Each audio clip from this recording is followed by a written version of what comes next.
I'd like you to meet Artis. He is our next guest. Artis, you have only one name. Hi. Hi. Yes, I have only one name. It's a given name, I guess, huh? Yeah, my mom gave it to me. My stepfather gave it to me when I was about a year old. And would you classify yourself as a street entertainer? Or I have been. I wouldn't play in the street, but I played on sidewalks, and I have. I wouldn't call myself a sidewalk entertainer predominantly or only.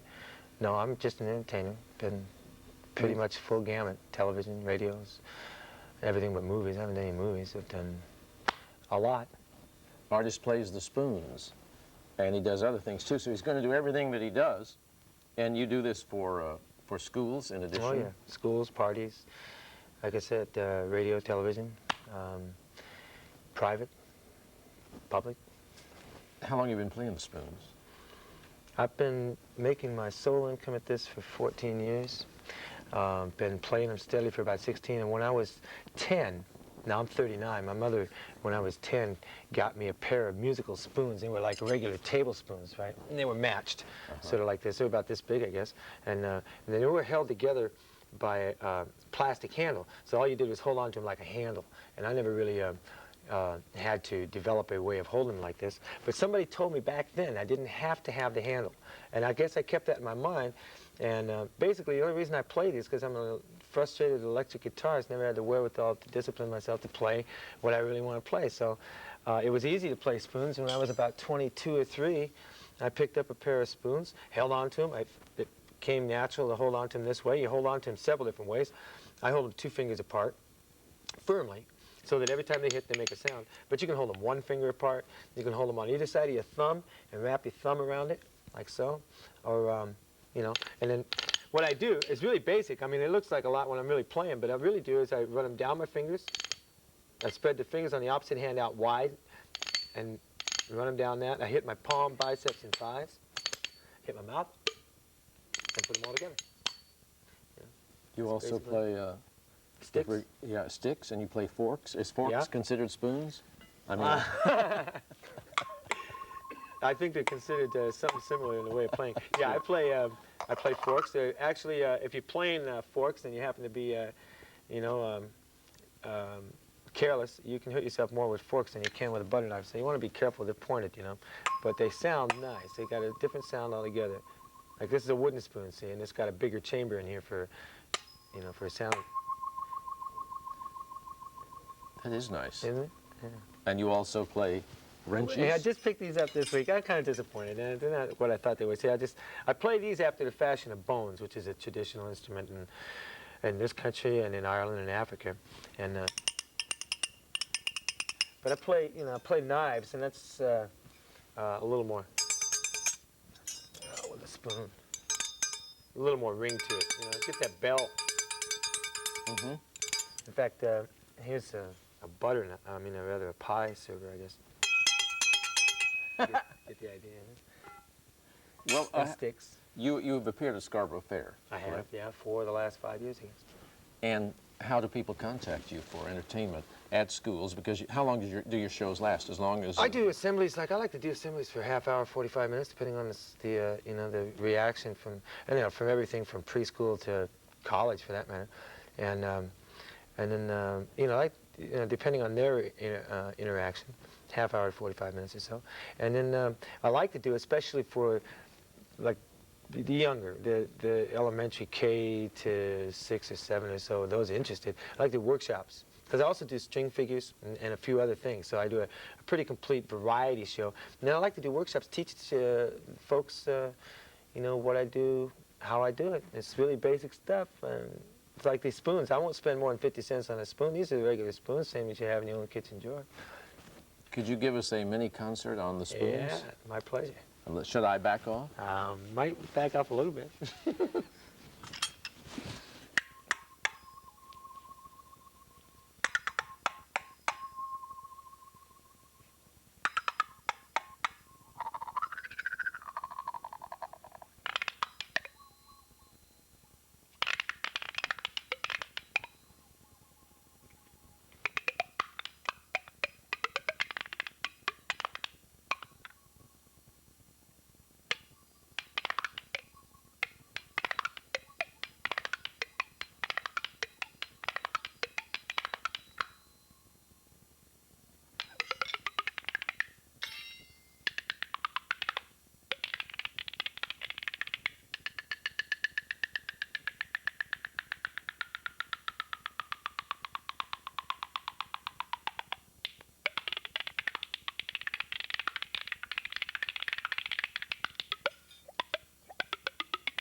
Shazam! That was really neat. Good. Yeah, I like it. Well, so if schools want to contact you, should they just call me at Peppermint Place and I can get in touch with you? Yeah, that'd be cool. Or you could call the office at Scarborough Fair and just leave a message for me to call back, and the office number there, 214 area code 937-6130. Okay. Yeah, that's the easiest way to get in touch with me. Okay. Thank you, Artis. A pleasure having you. Thank you. Cheers.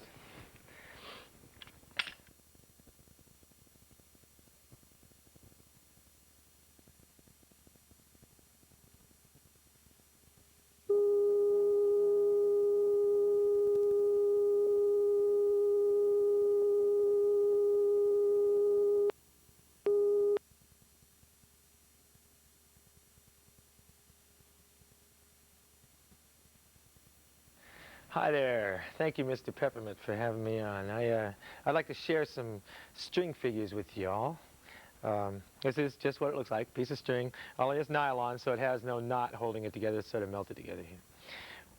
I know quite a few figures I'd like to share with you. This one is from, I guess you call it the tribes people of this continent, the Apache people, a shelter, the teepee. And it's upside down. It's an exploding volcano, popular in Central America. This figure here is pitching a fishing spear. It's also known in some places these days as the rocket. Complete with sound effects. If you'll notice, it also plays some close resemblance to a peace sign brought back by popular demand. This one comes from Alaska. I was born in Alaska. This one's rather dear to me. The Inuit house. Now you see the house in the middle. This house is occupied by two people. A bear came up one day, disturbed the house. The two Inuits ran out either side.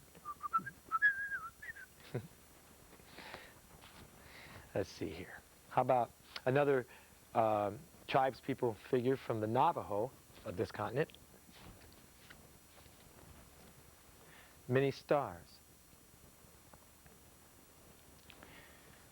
And this one comes from the Caroline Islands. The Caroline Islands are located in the Pacific Ocean, not far, maybe 1,500 miles east of the Philippine Islands. I think I might have, let's see, here we go. This one is called two fish, quite obviously. Two fish swimming away from each other. Let's see here, I've got a few. This one is from southwestern Canada, around Vancouver Island. This is called the Well. Now it leads into the longest figure I know. This figure is 16 moves long. It's a symmetrical figure, same thing done with both hands.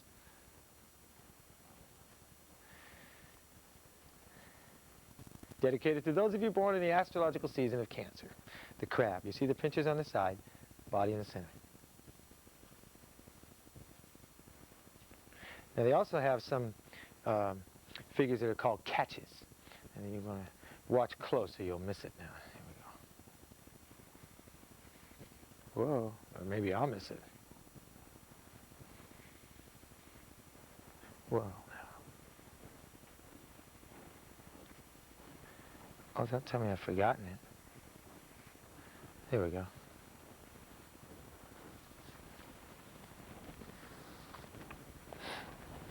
This one's called The Cat Chasing the Mouse. I didn't name it.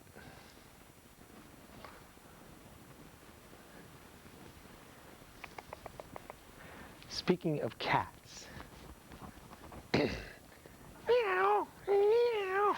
This one comes with a little cat folk song. You might hear him singing under the house or out in the woods. It goes like this. Love to eat and mousies, mousies will love to eat. Bite their little heads off, nibble on their tiny feet. Gross, I know it. Cats like it. On this continent, this figure is very popularly known as Jacob's Ladder. It's also known as Jacob's Ladder in Europe. Originally developed on this continent by the Osage people from around Oklahoma, the Osage diamonds, also known as a diamondback snake. In some places, in India, it's called a crown. And in some places currently, Wonder Woman's belt. And you can go from this to a couple of other figures. One is the witch's hat.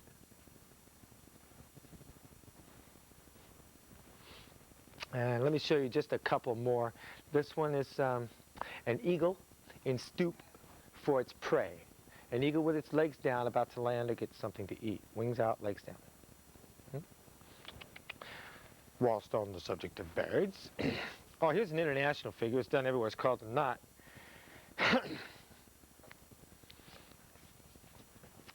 Whilst on the subject of birds, a bird's nest.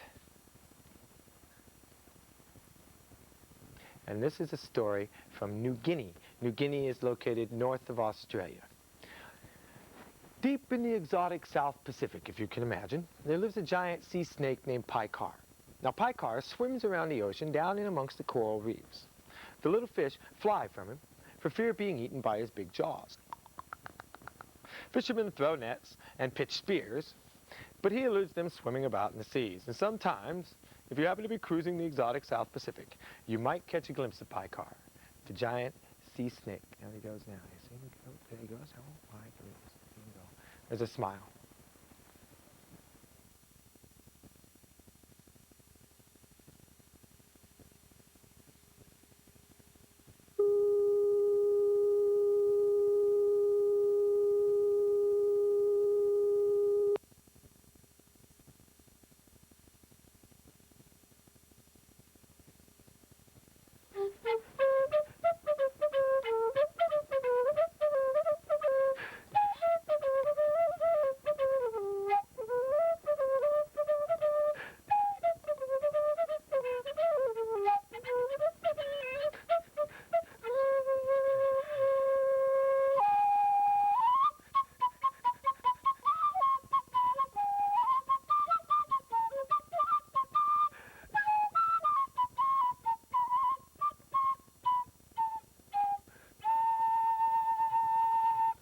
Hi there.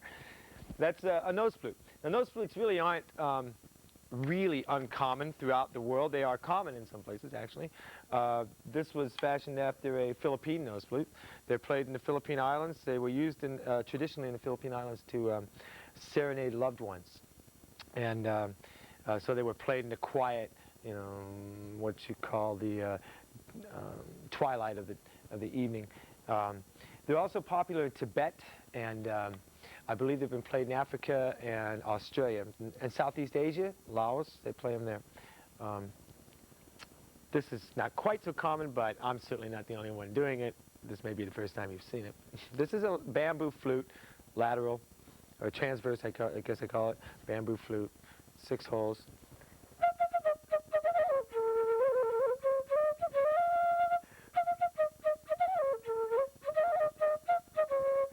And this is a recorder, very common plastic instrument you can buy fairly cheaply in stores.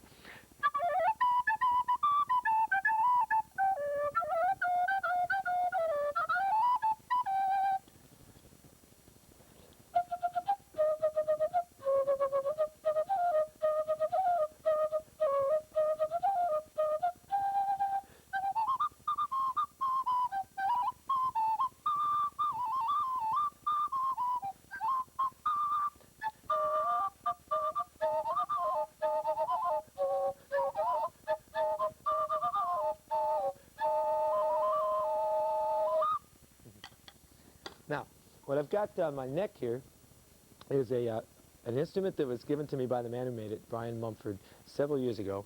He calls it a puny tune. This little instrument I've had for longer than any other instrument I think I've had in my life. I've certainly played around with it more, and I don't play it very well, but it's called a puny tune. It's got 12 notes, a full scale, and it's called chromatic because it has half notes in between. I don't play it real well, but I'd like to play it for you.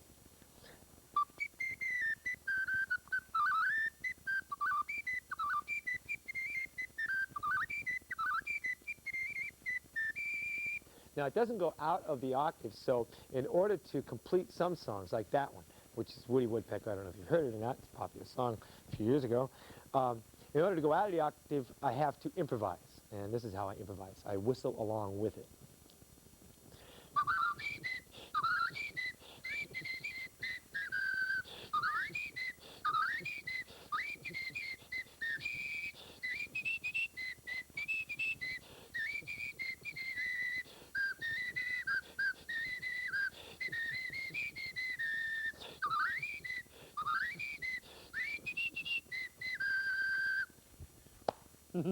Okay. Now, I'd like to show you something that is really very unique. And again, I don't do this really well, but you can do just as well or better by just playing around with it. This stuff you may or may not recognize if you've been to the dentist lately. This is called dental dam, as in how you dam up a river.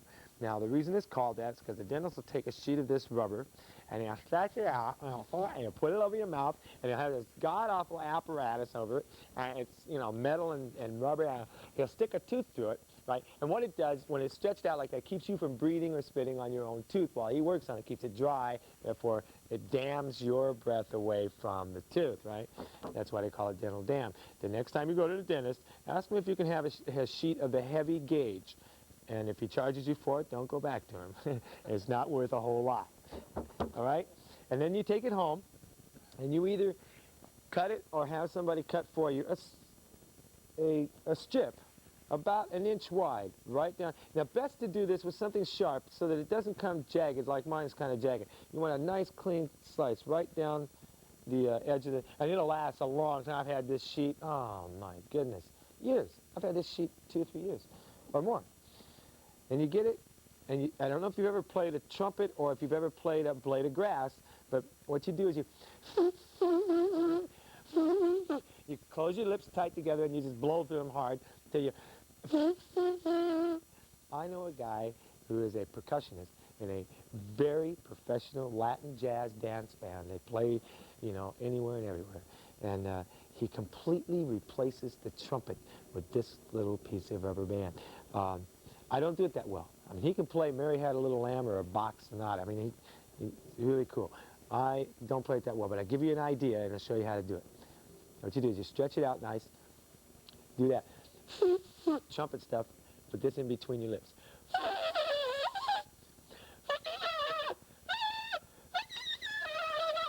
Let me try this other strip.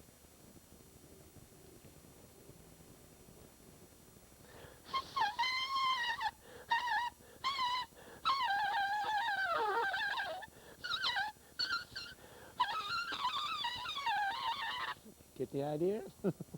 Well, that's all I have for you today. Thank you.